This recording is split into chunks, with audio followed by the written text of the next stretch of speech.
Hello everyone. Thank you for joining me. I can see you guys already. So, thank you for joining me. I'm not gonna wait any longer for people to join in. So I can see some more people still streaming in. Just want to say hello to everyone from around the world. We have a lot of people here from all the different continents. I'm just gonna mute that noise. Okay. So, good morning, good afternoon, good evening to every one of you. Thank you for making it down on the Sunday call. We're very consistent, 11:30 p.m. every Sunday. We have this call. And this is where we give macroeconomic updates on the crypto space. And not just updates on our platform, but also updates on the space as a whole. Okay, so myself, your host, Mrs. Lilac, with the founder of EasyTron, Nicklaus. It's a fully audited smart contract platform that deals with Tron tokens. Okay, so those of you who are new here, this is what it is. And we talk about what's happening in the space, what's happening with the other altcoins. Tron is an altcoin. What's happening in DeFi and some of the other top market cap cryptocurrencies as well. So there has been something that has happened in Singapore, something really big that has happened, and I myself, as your host, has been caught in the middle of it. Okay, so I hate to say this, but I have just lost a huge chunk of my money or my crypto, and even legacy Bitcoin that I have bought in 2017. So this was pre-Coinbase IPO. Okay, so my first Bitcoin I ever bought was in 2017, and I ported it all over to a platform that gives an ROI. Okay, so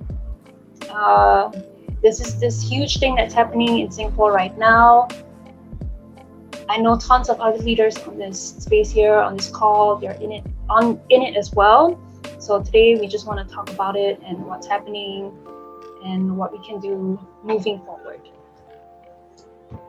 So I'm gonna have a discussion with Nicklaus. Nicklaus, if you're on, just turn on your camera so that everyone can see you. Hi Lisa, how are you? Hello. You weren't feeling so well today. You feeling a little bit better now? I'm down with food poisoning / stomach cramps, which is the worst thing that happened on Chinese New Year because you want to visit all your cousins, and that's not going to happen if you're stomach cramps. So it's like more shit for lack of a better word, but just caught in a shitstorm. Sorry. Well, really sorry your New Year has turned out this way. It started on such a wrong foot. But I'm almost certain it's going to get better. It's maybe out with the nonsense and in with the new. So maybe I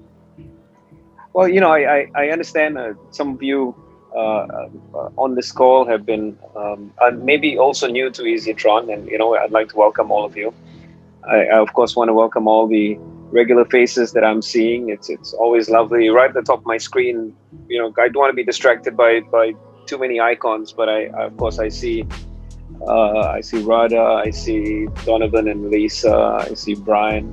I mean, it's really lovely to see you, and I'm seeing the Royal Team members starting to trickle on as well, and it's always nice to have them.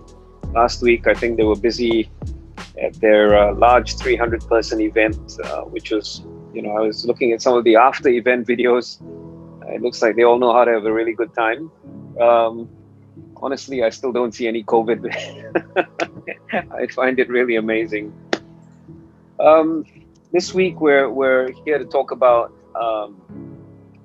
an MLM business that has just shuttered. Now, I say shuttered. That's my observation of things, and of course, some people feel differently, and it's really important that you hear from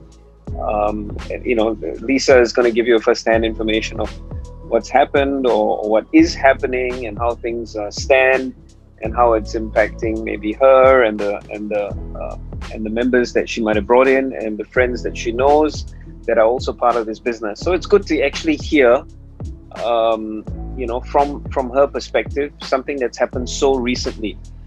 Um, and this is something that many of you have experienced over the years in this particular business, and I think today's topic is rather important. We should discuss this and how it how it does impact us, what we should be doing moving forward, and what we have to do to take care of ourselves. Um, the business, generally, during the Sunday calls, I'll never really mention any other companies, but in today's instance, because it's a little bit more personal, we are going to talk specifically about what's happened to the networking company called Torque, Torque, and I think they launched sometime at the end of 2019, which puts them at about just over a year old. And nobody, of course, nobody will know how much money has gone into the company. There is, I think someone mentioned that it could potentially be $300 million, but this was a company that built itself as a trading platform. So they took your money and they said they will trade it for you, and whatever profits they made, they would pay you. And of course, because they were paying a very small return, it was only, my guess is, I think it was 5% a month or something. People felt it was safer because it was a snail's pace in terms of earnings. People felt, well, it's fine that they can take care of my money. So what has happened? I think they claim that a trader had traded, made some bad calls and traded in either futures or in shorting. I'm not sure, but in any case, 90% of the funds have been lost. But maybe it'll be really good to hear from Lisa, because she has been, I think, really at the center of the storm, because she is based in Singapore, because she has walked into their office and has spoken to the founder or the CEO, and she has her own version of how things are from her perspective. So, Lisa, maybe share with everyone the journey in this past week and what's been happening. Well, if I take you to the very beginning, so this company called Torque, it started in 2019, September 2019, and at the time there were tons of platforms that I put my money in. Not all of them not all of them survived. Actually, a lot of them failed. So Torque was one that actually stood the test of time.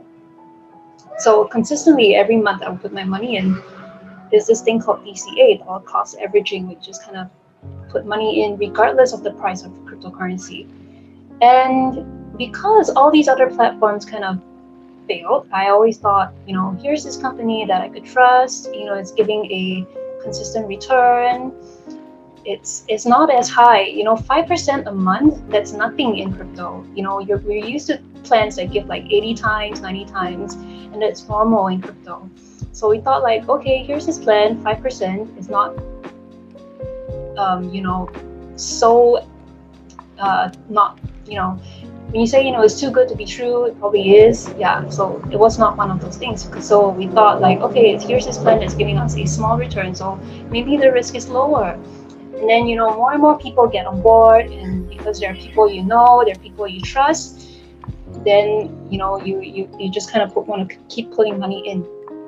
Okay, so I visited their office in Singapore. It looked legit. You can see the CEO. You can Google his LinkedIn. It's there. They show. Oh, so one thing about mining farms. Okay, so there are companies in crypto that use a dummy set or a green screen to kind of show you that they're trading. And data centers and mining farms are one thing that's really hard to fake in crypto. Okay, it's really, really, really hard. So what we got at the time as investors were live videos of their trading farm or the mining farm in Vietnam. Okay, so it's in Ho Chi Minh City. They have a whole facility, a compound, and it's just, computers generating, you know, electricity and everything. So they had an actual mining farm there. We also got, live videos of their trading offices in Vietnam. So, and these videos were not planned. It was all like live, taken with a phone and everything. So we thought, okay, here's this one company that's actually legit. Okay, so more and more people, and there are leaders here on this call that actually put money in as well. And you know, you when you have people like your friends, people you trust, and you come in, it gives it reduces the unfamiliarity of it. Okay, so you have a community of people who are all doing it, and not just Singaporeans, people in Canada and New Zealand, Australia, US, everyone. Okay, and you don't Lisa, just put your Lisa, money in it. Yeah, you don't if I just put can your ask you, in it. You are also you bring friends in. Yeah. are you saying that you put your money in because of all the other people around you? Is that kind of what you're hinting at in a sense? Yeah. Well, I mean, you know, sometimes people only want to invest with people that they trust. So I was brought in by someone I knew, and like the same way I put my money in, I also want to bring friends in. As Okay. any other platform. Yeah. So what happened to the company? Okay. As from your understanding. So on Thursday or Wednesday close to midnight. Okay, so we received an email from the CEO, and he said, we, you know, we it comes with a heavy heart that we have to tell you that we discovered huge trading losses on one of our bots or one of our uh, just huge trading losses, and uh, uh, we are going to stop all trades, and um, it's not something we've ever seen before, and we're experiencing this huge loss. Okay, so this is a day before Chinese New Year Eve. Okay, so it's big in Singapore. Okay, so first thing, the office is in Singapore. The trading office, mining farm, is in Vietnam. So these are two countries that celebrate Chinese New Year. Tet in Vietnam and Chinese New Year in Singapore, obviously. So, immediately there's a lot of things that come to your head. Like, if you guys remember Cloud Token, like 3 years ago, the same thing happened just before Chinese New Year. So immediately you would think, okay, are these guys pulling an exit scam like just before Chinese New Year, when we know no one's going to be coming together, uh, to pull a coordinated effort to, uh, uh, take these people down. Okay, so I managed to find 6 Singaporeans to come with me to the Torque office, and just confront the CEO, like, what's happening, what's going on, where's our money? Because I don't just have my own money in it, I have my friends' money. So people come to me because they trust me. I say this is a really good platform, it's legitimate, I put my money in it, I think you should, it's good for you as well because it can give you a good return. So I don't just have my own money in it, I have my reputation on the line. Yeah. So it wasn't a pleasant few days, I'll just say it. Like, the past few days have not been pleasant. There's a lot of people in Torque, not just in Singapore, it is like global. Like, there's a lot of people in the space. So they claim they lost 90% of the money. Is that what they said? Yeah. So we confronted the CEO. He broke down in tears. There's a lot of things that happened in that 3 hours sitting in the office. I always say, you in times like this, you don't want to make an appointment and wait for things to happen. You have to go there and kick the door down and get your answers. So that's what happened. you know, I personally I felt like he wasn't out there to scam or cheat or run away from money. That has happened before. I have lost money before as well. But this time I felt like it was just really negligence on his part. So in business or in finance, you can always have risk, right? So this I feel like it was business risk, like it was mismanagement, it was negligence. So what happened was there is this CTO, okay, this chief technical officer, um, that kind of went missing. So he's the guy in Vietnam who is the head of the trading desk in Vietnam, and he switched from spot trading to futures trading. Okay, so anyone who is a trader, you know, futures is a contract, is a derivative that's highly leveraged. Okay, it's not just buying your crypto on buy sell orders. You are placing highly leveraged trades with people's money. And we, as investors in Torque, we always felt like Torque is safe because you're only doing arbitrage trading and scalping. So if you're familiar with what arbitrage trading is, it's just, you know, making huge buy sell orders on an exchange and you're just taking that little profit from those trades. So it's not leveraged. It's not futures. Okay, so when you switch to futures trading, there's a whole different ball game. Okay, so that's one thing. You're taking investors' money and you're gonna, you know, do something else, and you're not telling the customer what you're doing. That's already just one wrong thing that he's done. Okay, the second thing is, as CEO, he should have set trading parameters, uh, and you know, put more safety measures to prevent something like this from happening. So if you guys are familiar with this Nick story, the derivatives trader from Barron's Bank, it's a very similar story. You know, you're not supposed to be placing these trades with people's money. So there's a lot of speculation in the space what he's doing with our money. There's a lot of you know, people saying like, oh, he took the money and then he put it in his other company, and then, you know, maybe he used the funds and did something else, and they're just placing it the blame on one person. And there's tons of things happening right now. Yeah, it's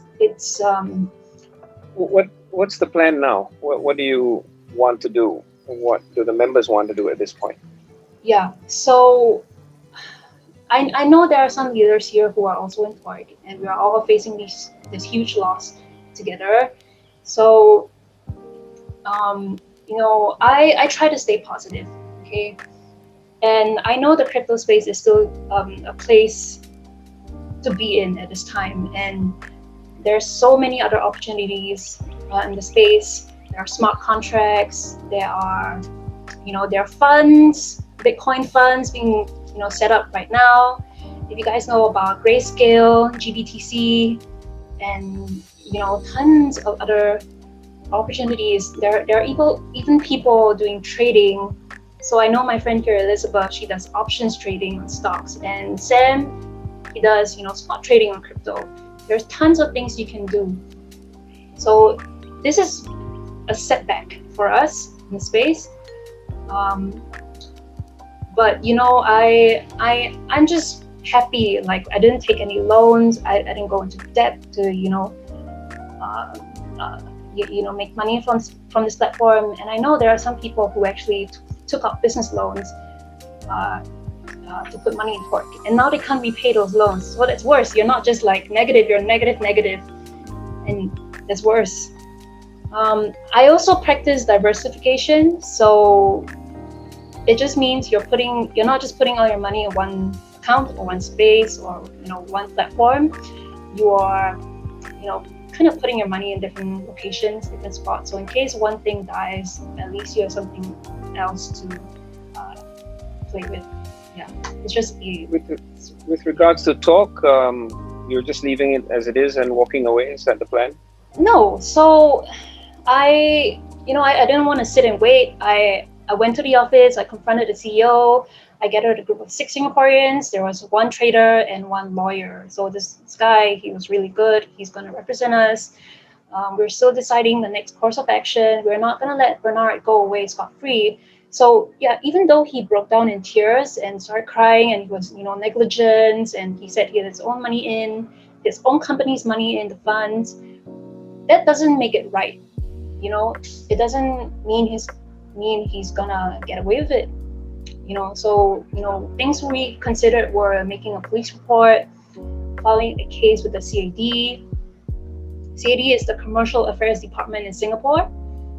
So it's a white collar crime department with the police in Singapore. And Singapore is a no nonsense country. Okay, there's no such thing as bribing officers. It's quite a well set up police force. So we're still discussing the next course of action, and of course there's going to be a litigator involved. Yeah. Thank you, Lisa. Appreciate that. Thanks for sharing. I'm really sorry for your loss, and I know how tough the current situation is. So, I wanted all of you to hear from Lisa to get an idea of what she was going through, and obviously what she's going through is what some of the other members are going through, and everyone has varying degrees of suffering, right? So as Lisa said, some people have taken loans. So if you take out a loan, whether it's $10,000, whether it's $100,000, you take out a loan based on your capacity to get that loan, and you assume that you've got to pay 10% annually for that money, right? Money these days it's a lot cheaper to get, obviously from banks. So you can always pick up a housing loan for 2%. You can take a personal loan for a 10, 11%, and all this used to be 24, 25%. So and the banks are quite happy to dish out cash, as you know, right? We are all flushed with cash all around the world. The problem here is that you think you're going to be getting 5% a month or 10% a month, and therefore you can handle a loan that is likely going to be 10% annually. And that's the thinking. But I think you should generally not. Can you mute? You should generally not be playing with money that isn't your own. I think that's I think a really primary lesson. And I know some people have put in deep savings. So you've got 100,000, you've got $500,000, you've got, I remember a platform where someone put in $6 million. We've got to realize that at the end of the day, the biggest company in the world right now is Apple, and I've shared this with you.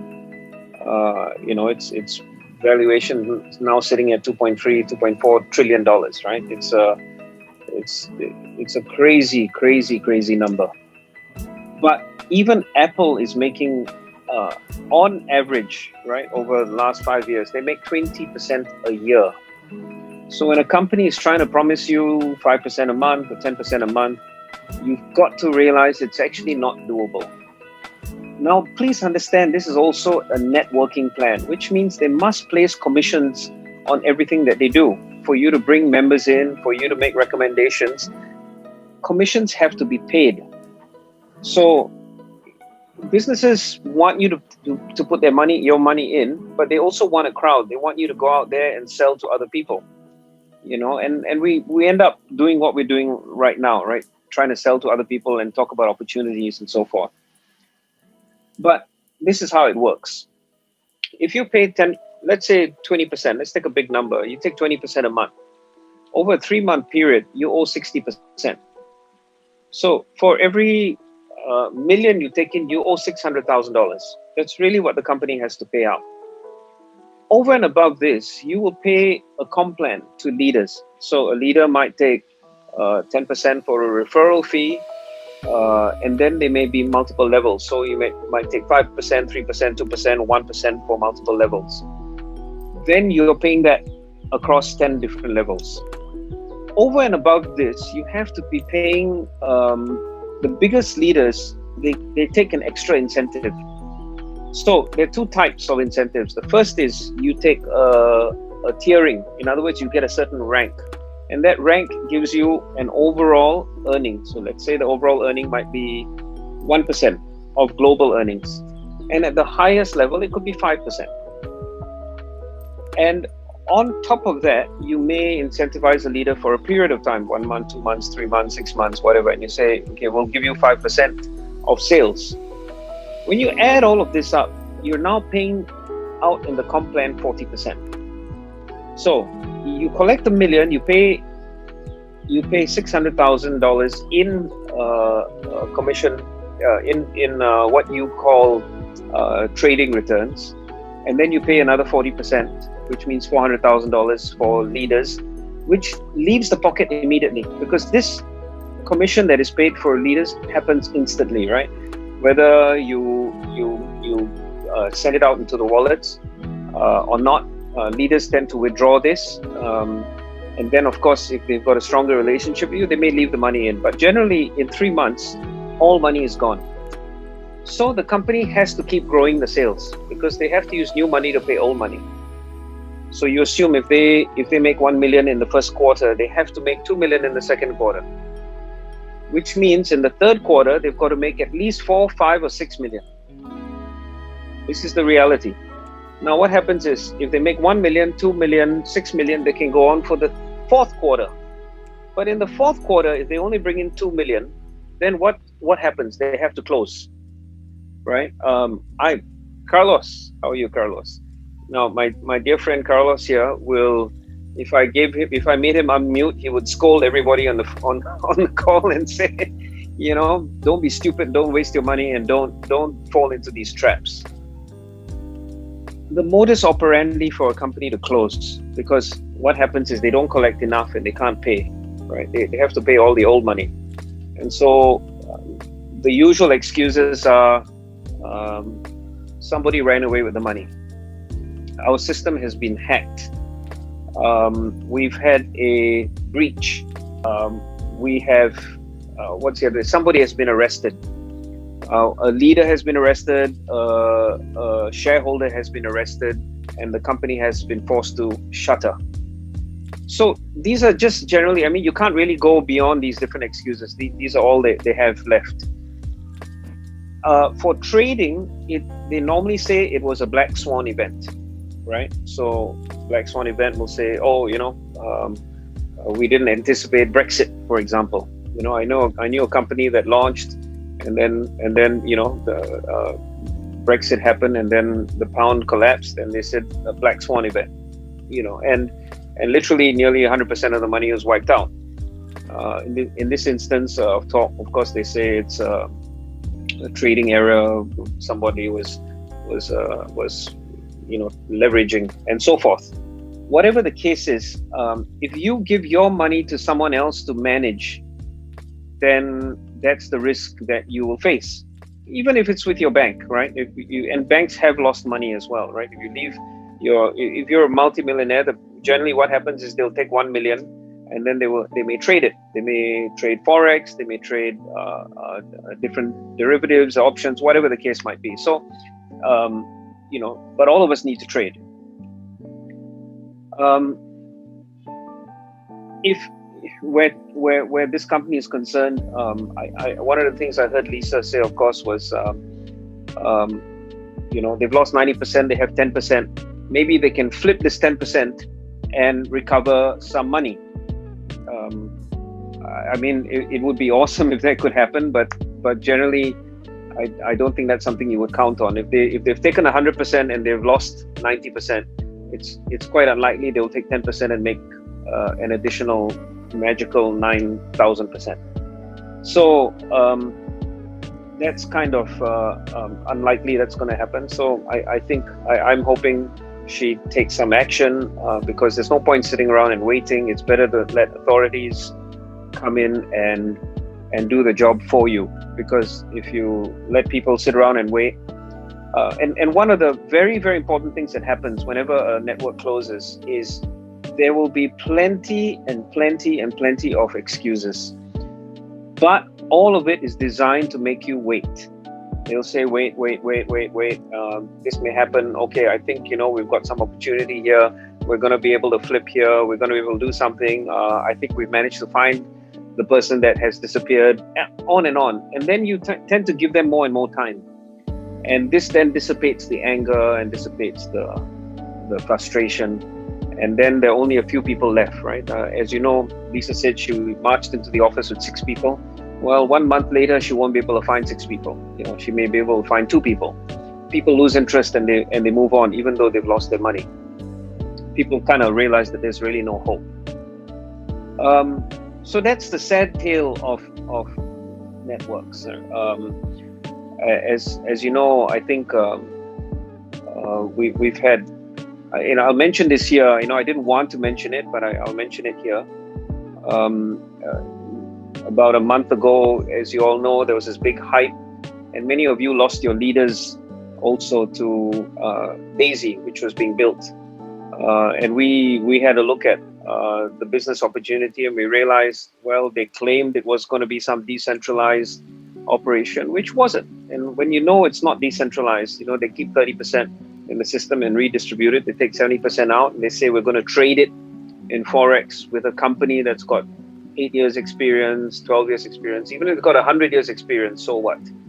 But they'll take 70% out, they'll trade it, and then they will pay you back.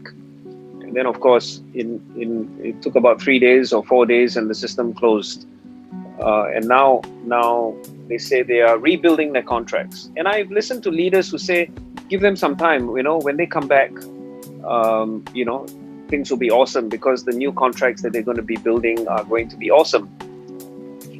I mean, if you believe that, I think you've got no hope of looking after your own money. You really just have no idea what's going on, and you shouldn't be in this business. Now, it's not to say you can't make money in networking. You can, but you have to know clearly this is not real. This is a scam. This is a deal where you've got to get in quick. You've got to make big sums of money, and then you've got to get out. Or you make your profit, leave your capital in, and then just keep the profit out. And you do that by selling your points, and building the network accordingly. And you then educate the people that are close to you. And everyone in your core team must make money, which, understand, all the people below are going to lose, right? It's the nature of the game. It's the same for everything in life. Anyway, I hate to say this, right? The stock market is such that all of us will never have a chance, right? We're all small, little, tiny tadpoles here. We're little guppies, right? The people who really make the money are the big hedge funds, the people that are closest to the information, the people that decide where to put $10 billion, whether they're going to be chasing a particular stock, whether it's got legs, it's got fundamentals, whether there's some new announcements that are going to happen. All of this information they have first, before us. And we get it 1 day later, 2 days later, 1 week later. We're always behind the 8 ball. We're never ahead of the game. So generally, we always lose. And so here we are trying to build businesses where we can take some degree of control, which I agree with. We should do this, but we need to have that capability of identifying what will make money and what will not. If someone who makes an introduction to me, I need to know whether this is going to be a scam, whether he knows it's going to be a scam, whether there are legs or there are no legs. So this is really our responsibility. We are in unusual times. I was looking at a friend's wallet just this afternoon. I had tea with him at about 4 this afternoon, and he started. He's been down on his luck a little bit and all that, and he started with $300 in December, and he carefully traded it, and only the top 10 coins. Traded the top 10 coins, and in his wallet now is $9,122 as of 4 p.m. today. Just did it on his own, stayed with Ethereum, and lots of DeFi coins are in this space, and they're all driving prices up. We're in the middle of some incredible bull run, and I'd like to believe that the stock market has had a nice, lovely 12-year run, and maybe there's still air in the tires. Maybe it's still going to go on for a little bit more. Another $1.9 trillion is about to be printed and sent into the market. So there's more liquidity coming, and therefore stocks when I was speaking to you a month back, stocks were trading at 30 times price earnings. I think today they're trading at 40 times. And as I said, historically, around about 30 plus markets do collapse. Japan collapsed when stocks were trading at 50 times. So we're getting somewhere close to 50 times, which means there's a likelihood the stock market may go down. When that happens, I'd like to believe that there will be a flight to crypto, and you have seen this already begin, right? Many of the big institutions are obviously heading towards crypto, and it's gathered some really important momentum. I'll talk about that later. Um, there's a little bit of trivia, if you invested $100 in BTC, right? In 2010. This is what, 11 years ago, 2010. At the end of 2010, you would have gotten 1,000 BTC, and oddly, had you hung on to it, you'd be looking at about $49 million in earnings. I don't know if we've hit $50 yet, but BTC is about to hit 50,000 anytime soon, right? And then I was having an interesting laugh watching these Free State Org individuals. They are libertarians. They believe in decentralization and that governments are stealing your money. And if you remember, Cyprus banks took all the money of their citizens. I mean, all kinds of financial crises have happened, right? You worry bad management gives you hyperinflation, and so crypto is the answer. It is the right currency. It is a great store of value that will work for us. And I'm watching them, selling the whole concept of BTC or Bitcoin and how it's the future, and everyone's going around trading, buying pizzas and hot dogs with Bitcoin. And I remember that was. This is like 2013 or something. I remember, lots of people doing that. And it reminds me of us, where we are today on the Zoom call. We're the same kind of people, we believe in something, and we're trying to get together to earn something for ourselves, to move forward, to get collective wisdom among ourselves so that we end up doing the right thing. The thing is, my point of all of this is that you've got to take control. You've got to assess everything that you're doing, and you've got to be really clear, and you've got to hang on to your own. Take control of your money, where you put it, where you want to fund it. And Lisa said something absolutely correctly just now. Don't put all your eggs in one basket. That's really, really important. So what I want to do is I want to make sure that when I talk to you, if we have opportunities, I would share it. But I want to make sure that I assess it, at least from my end. We've built a great relationship. We've had EasyTron do everything it's meant to do. It's been a great decentralized platform. As I said, look at Royal Team working. Look at Lisa and Donovan working, and the various teams that are still at it. Carlos is still working hard, and I think he conducts lots of calls in Latin America, and all that's ongoing. None of it needs me, right? I've not taken your money, and I don't need to go and invest it somewhere. I don't need to go and play around with it and claim that I have to give you returns. I don't need to do any of those things. So you work for your own money and you build your own business accordingly. And that's, I think, an awesome plan that we have. But remember this, we are still in this bull run. My friend, they made $300 through $9,000 in 1.5 months. Proves that we can make some money. And there are real opportunities out there where we can participate. There are ICOs, there are genuine programs that actually do really give you good returns. My friend was also sharing this ICO. It was offered to him maybe about a month ago at 30 cents, and he didn't have the money to pick it up. And anyway, it listed, and today it is $17. 30 cents to $17. Remember, the opportunities are there. So maybe if there are such opportunities, maybe I'll try and find a way to collect it and bring it to you and we can discuss this. But I think we should be looking at real stuff, real gains, proper investments that are regulated.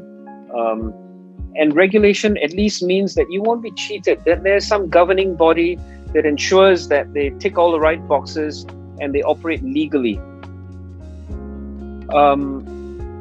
I, you know, I've been going on this tangent because obviously I feel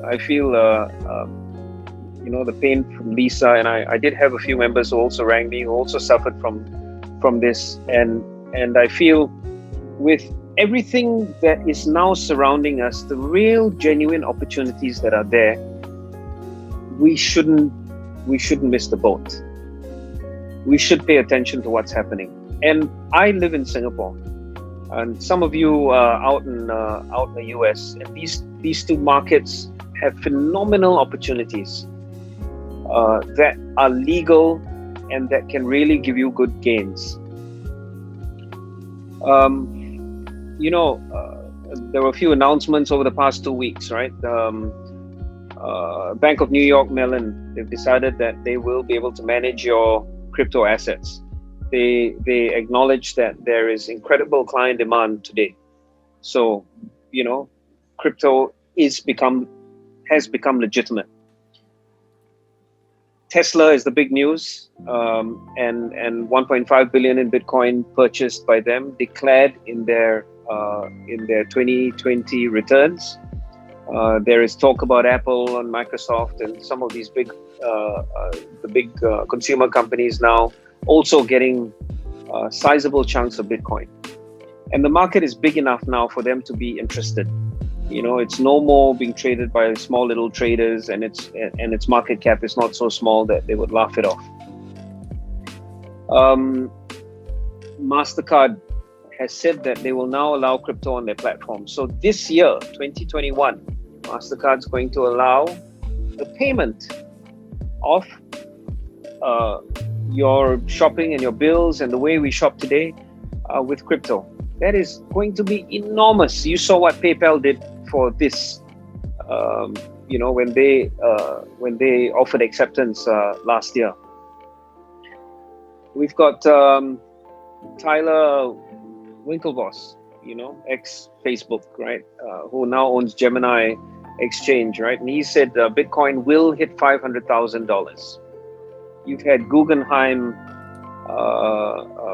the fund, the CIO, Chief Investment Officer, who said Bitcoin will reach $600,000. I work with a friend who owns an exchange. It's a rather big exchange, and he's very good at making the calls. He knows what the price is going to be for this month and next month and all that, because he sees the book orders. It's very different because they've got a better view. They've got a better bird's eye view than you and me. And he called 30,000 Bitcoin December. He's calling $400,000 for Bitcoin very likely at the end of this year. So, all the calls are in the same direction, and it's all looking robust. This reminds me a little bit of how we invest in Singapore. We've got a very good government, and this government is stable. We've had the same government since 1965, and I think I told you this before, right? They used to plan 20 years ahead, and then now they plan 40 years ahead. What they do is they say, these are all the things we're going to do, and then you can go to all their different town council offices, etc., and look at their master plans. And if you just invested based on their master plan, you will always make money. And so now we've got these calls saying the crypto market is looking really good. And I think we would be quite silly when Bitcoin was 10 cents and when Bitcoin was $30. And I don't know what Lisa paid in 2017 for her coin. But, now my brother put some money in Bitcoin maybe 2 weeks ago. It was about $34,000. I said, just put it in. It's now $49,000, right? he's happy as a happy as a camper. I mean, he's really enjoying it. Today, my brother-in-law said, "Oh, I think I'm going to buy some Bitcoin." I said, "Sure." He said, "Okay, here's, I know, $50,000 wasn't not a large sum, but he said, okay, I'm gonna watch the price. Maybe it'll go down over the week." I said, "What are you doing? What are you waiting for the price to go down for? Just put the money in, and if it goes down a little bit, so what, you know?" But now is the time. Now is the time for all of us. Um, I've said many times, again and again, work the plan. We've got a great EasyTron plan. There's nothing wrong with it.